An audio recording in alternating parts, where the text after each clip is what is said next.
Hey, welcome to the basement. It's assessment day.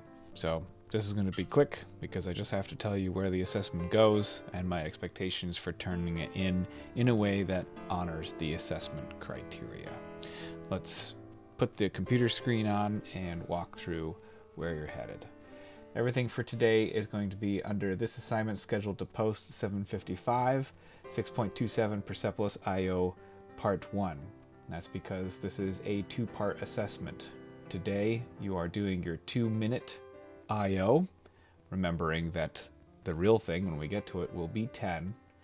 And then I have 2 days, 3, to respond to it with a discussion question, as if I was sitting across from you and I just finished hearing it, and then I think, what is a direction that you could go further? What is a clarification that I might have?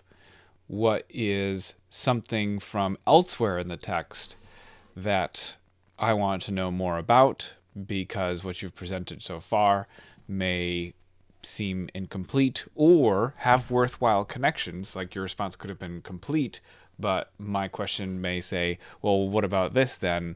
What about this other thing that's in the text? Do you think this is applicable to what you just shared? So it doesn't necessarily mean that it's something that you missed. It's supposed to be a little bit of that, but also just a test of you exploring the text on your feet, showing knowledge of the work, a little bit of that criterion A.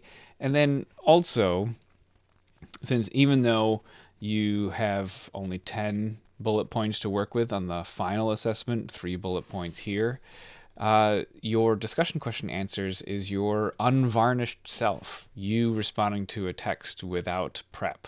So can you maintain that level of vocal style, that professionalism, that strength of voice and presentation if it's a response to a question? So it's a little bit peering into that aspect of your performance as well. So today is just recording the 2-minute piece. It's done on a Flipgrid. So when you open this up, there will be a Flipgrid link like we've done before. The difference will be that the Flipgrid will be quite boring. All of the moderation is turned on. All the bells and whistles is turned off. It is just for recording a response that I will never post. So everyone's post will stay hidden. I will never approve of it. It means that I can see it, but nobody else can see your Flipgrid. So this isn't a community use of Flipgrid. It is a teacher-student conversation only. I am going to respond to your Flipgrid.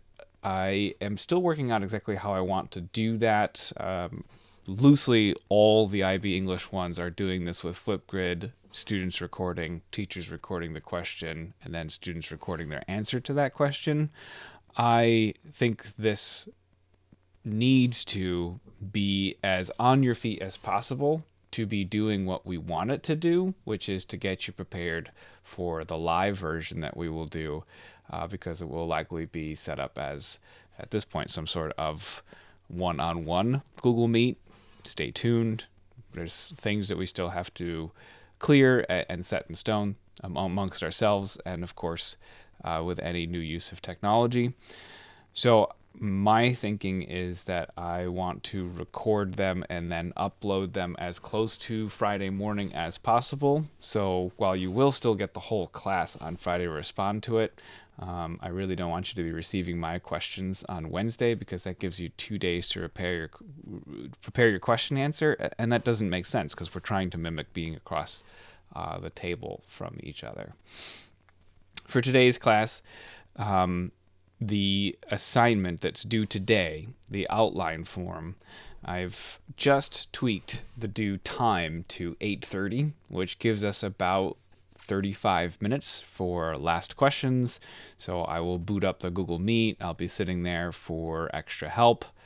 Come on in. You'll have to take turns. You might have to, those of you who have popped in there, you might have to get help with others watching. It's the system that we've got right now. Trust me, nobody really cares. We're all doing our own thing.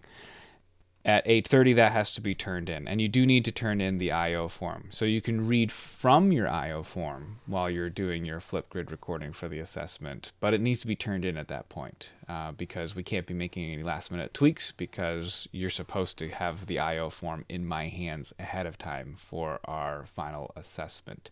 So it'll be really important when I go back through the Flipgrids that if I go and look at the IO outline forms, this little 3-bullet point version of it, that they haven't been edited since 8:30 this morning, that you didn't make any tweaks to have a better script in front of you, because these are not supposed to be a script for recording your 2-minute discussion on Persepolis. All right, so I'm probably going to see you in just a bit in the Google Meet because that's all we're doing today, the assessment. I forgot 2 things that I want you to know that you have and should use.